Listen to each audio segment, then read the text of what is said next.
मेरा शेर मोहम्मद नाम है। क्या हो गया था भैया? वो 3 बजे 3:30 बजे इलास्टिक लेने गई थी छोटी मंडी पे से। हाँ, वैसे सब्जी फब्जी भी पहले ले आती थी, क्या सब चीज़ ले आती, मेला भी घूमी आती थी। वो तो 3:30 बजे निकली थी घर से। 3:30 बजे के बाद हमने गौर करा 5 बजे, 5 बजे से ढूंढना चालू करा, पूरी बिरसी में ढूंढा, वो नहीं मिली। हाँ, हर जगह गली गली मोहल्ले में घर घर ढूंढा, कहीं नहीं मिली।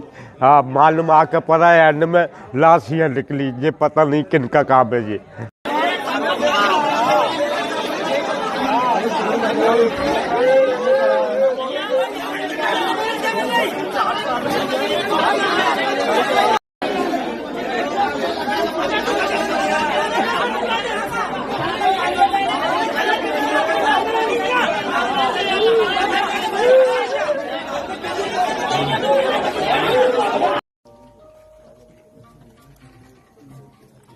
हेलमेट